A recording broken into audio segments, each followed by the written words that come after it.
In today's video, I'm going to teach you how to check in on Royal Air Maroc. To get started, open your web browser and go to the official Royal Air Maroc website. Make sure you're on the airline's real homepage before entering any travel information, especially if you arrive through a search result. Using the official site helps avoid confusion and keeps your booking details secure. Once you're on the homepage, look for the option labeled Manage Check-in. This section is where Royal Air Maroc groups together tools related to existing bookings, including online check-in. Click on Manage a Check-in to move forward. After that, select the check-in option. This will take you to the online check-in area where you can pull up your reservation and continue the process. If the page takes a moment to load, that's completely normal, especially on mobile devices or slower internet connections. Now you'll need to enter your booking or ticket number. Carefully type the number exactly as it appears on your confirmation or travel documents.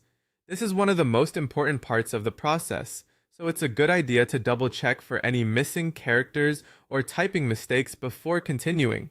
Even a small error can prevent the system from finding your trip.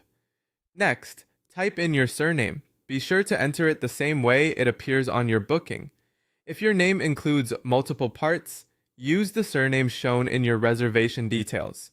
Matching the booking exactly helps the system retrieve the correct itinerary without issues. Once both fields are filled in, click on Retrieve. This tells the website to search for your reservation and bring up your flight details so you can continue with check-in. If your booking doesn't appear right away, pause and review the information you entered. In many cases, the issue is simply a typo in the booking number or surname. That's the basic process for getting into the Royal Air Maroc check-in page and retrieving your booking online. As a quick tip, it's best to have your confirmation details ready before you begin, so the process goes more smoothly. Also, if online check-in isn't available for your itinerary yet, you may need to wait until your flight is within the airline's check-in window and then try again later. And that's it. You now know how to begin checking in on Royal Air Maroc step by step.